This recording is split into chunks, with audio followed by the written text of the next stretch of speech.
Hello. Welcome to Miss Clark Reads to You. I hope you're having a good day. Today we are finishing up the fifth Tuesday. We talk about family. And moving into the sixth Tuesday, we talk about emotions. We are in Tuesdays with Morrie by Mitch album, the 10th anniversary edition. And if you're following along in the book, we are on page 98. It is the winter in my childhood, a snow-packed hill in a suburban neighborhood. My brother and I are on the sled, him on top, me on bottom. I feel his chin on my shoulder and his feet on the backs of my knees. The sled rumbles on icy patches beneath us. We pick up speed as we descend the hill. Car! Someone yells. We see it coming.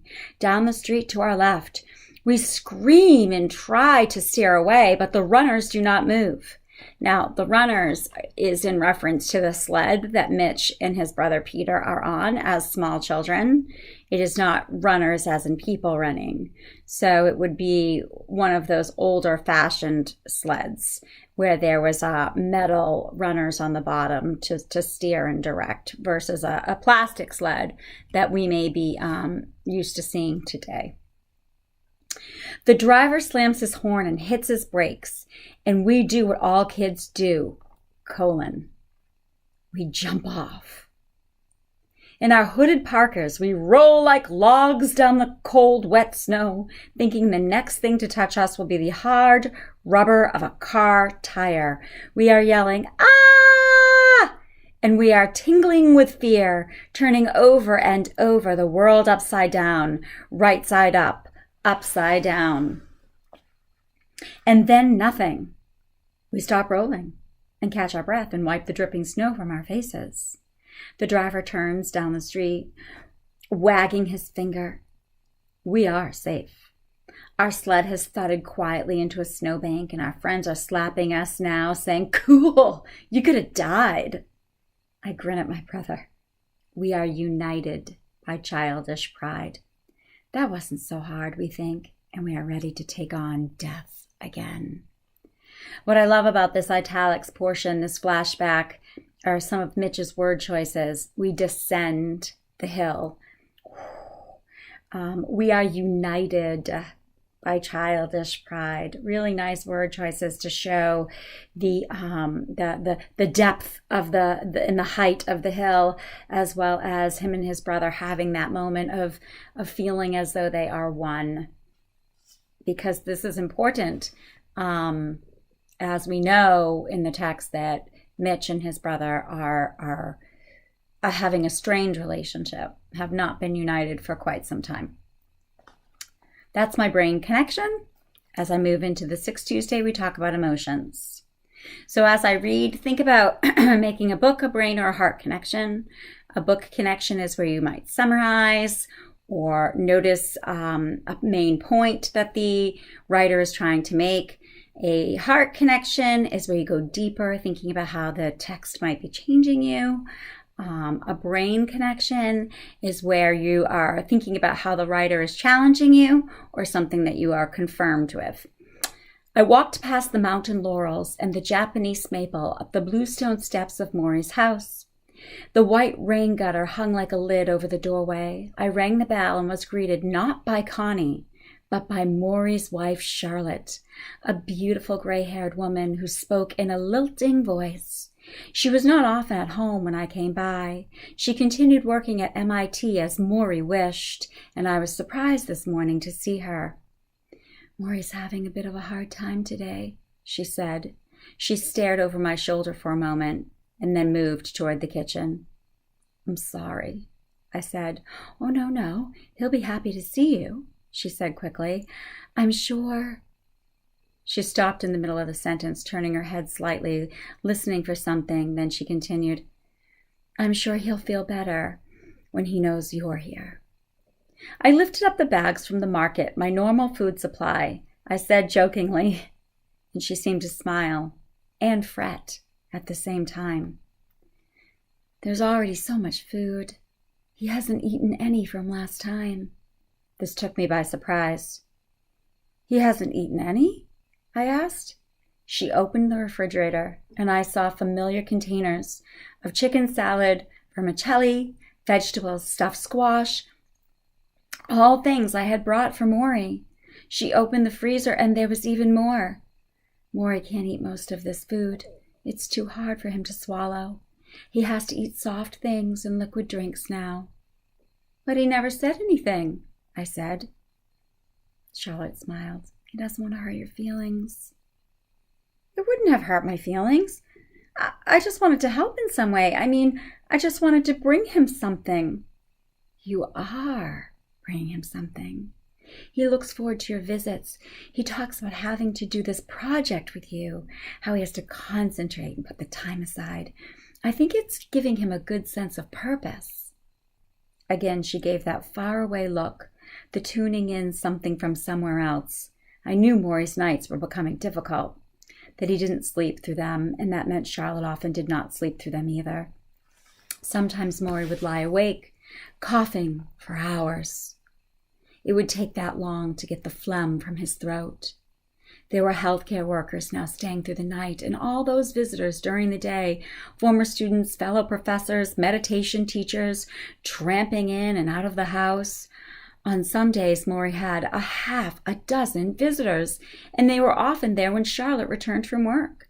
She handled it with patience, even though all these outsiders were soaking up her precious minutes with Morrie. A sense of purpose, she continued. Yes, that's good, you know? I hope so, I said. I helped put the new food inside the refrigerator. The kitchen counter had all kinds of notes, messages, information, medical instructions. The table held more pill bottles than ever. Celestone for his asthma, Ativan to help him sleep, naproxen for infections, along with a powdered milk mix and laxatives. From down the hall, we heard the sound of a door open. Maybe he's available now. Let me go check. Charlotte glanced again at my food, and I felt suddenly ashamed. All these reminders of things Morrie would never enjoy. So my brain connection at this point is with Charlotte and all of the other visitors, healthcare workers staying all night, former students, fellow professors, meditation teachers, tramping in and out of the house. This constant stream of visitors, people who want to get in those last moments with Morrie, and that Charlotte is sacrificing her precious time, knowing that Morrie feels a sense of purpose in all of these visitors. The small horrors of his illness were growing, and when I finally sat down with Morrie, he was coughing more than usual, dry, dusty cough that shook his chest and made his head jerk forward. After one violent surge, he stopped, closed his eyes, and took a breath. I sat quietly because I thought he was recovering from his exertion. Is the tape on? He said, suddenly, his eyes still closed. Yes, I quickly said, pressing down the play and record buttons. What I'm doing now, he continued, his eyes still closed, is detaching myself from the experience. Detaching yourself? Yes, detaching myself. This is important, not just for someone like me who is dying, but for someone like you who is perfectly healthy. Learn to detach. He opened his eyes, exhaled. You know what the Buddhists say? Don't cling to things, because everything is impermanent. But wait, I said, are you always talking about experiencing life, all the good emotions, all the bad ones? Oh, yes. Well, how can you do that if you're detached? Ah, you're thinking, Mitch. But detachment doesn't mean you don't let the experience penetrate you. On the contrary, you let it penetrate you fully. That's how you are able to leave it. I'm lost. Take any emotion, love for a woman, or grief for a loved one, or what I'm going through, fear and pain from deadly illness. If you hold back on the emotions, if you don't allow yourself to go all the way through them, you can never get to being detached. You're too busy being afraid. You're afraid of the pain. You're afraid of the grief. You're afraid of the vulnerability that loving entails. but by throwing yourself into these emotions, by allowing yourself to dive in all the way, over your head even, you experience them fully and completely. You know what pain is. You know what love is. You know what grief is. And only then can you say, all right, I've experienced that emotion. I recognize that emotion. Now I need to detach from that emotion for a moment. Morrie stopped and looked over me, perhaps to make sure I was getting this right. I know you think this is just about dying, he said, but it's like I keep telling you, when you learn how to die, you learn how to live. Morrie talked about his most fearful moments, when he felt his chest locked in heaving surges, or when he wasn't sure where his next breath would come from. These were horrifying times, he said, and his first emotions were horror, fear, anxiety. But once he recognized the feel of those emotions, their texture, their moisture, the shiver down the back, the quick flash of heat that crosses your brain, then he was able to say, okay, this is fear. Step away from it. Step away. I thought about how often this was needed in everyday life, how we feel lonely, sometimes to the point of tears, but we don't let those tears come because we are not supposed to cry, or how we feel a surge of love for a partner, but we don't say anything because we're frozen with the fear that those words might do what those words might do to the relationship. Morrie's approach was exactly the opposite. Turn on the faucet. Wash yourself with the emotions. It won't hurt you. It will only help. If you let the fear inside, if you pull it on like a familiar shirt, then you can say to yourself, all right, it's just fear. I don't have to let it control me. I see it for what it is. Same for loneliness. You let go, let the tears flow, feel it completely, but eventually be able to say, all right, that was my moment with loneliness. I'm not afraid of feeling lonely, but now I'm going to put that loneliness aside and know that there are other emotions in the world, and I'm going to experience them as well. Detach, Morrie said again. He closed his eyes, then coughed, and coughed again, and he coughed again more loudly. Suddenly he was half choking. The congestion in his lungs seemed teasing him, jumping halfway up, then dropping back down, stealing his breath. He was gagging, then hacking violently, and he shook his hands in front of him with his eyes closed. Shaking his hands, he appeared almost possessed, and I felt my forehead break into a sweat. I instinctively pulled him forward and slapped the back of his shoulders, and he pushed a tissue to his mouth and spit a wad of phlegm. The coughing stopped, and Morrie dropped back into the foam pillows and sucked in air. You okay? You all right? I said, trying to hide my fear. I'm okay, Morrie whispered, raising a shaky finger. Just wait a minute. We sat there quietly until his breathing returned to normal. I felt the perspiration on my scalp.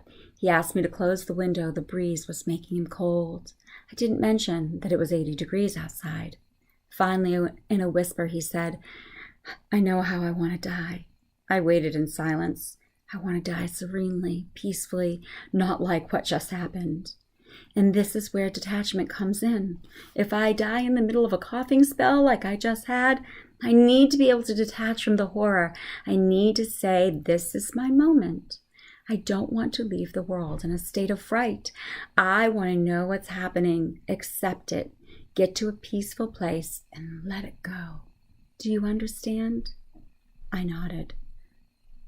Don't let go yet, I added quickly. Morrie forced a smile. Oh, no, not yet. We still have work to do. I'm so excited to hear what book, brain, or heart connection you made today. And I look forward to seeing you again. Thank you for joining me. Bye-bye.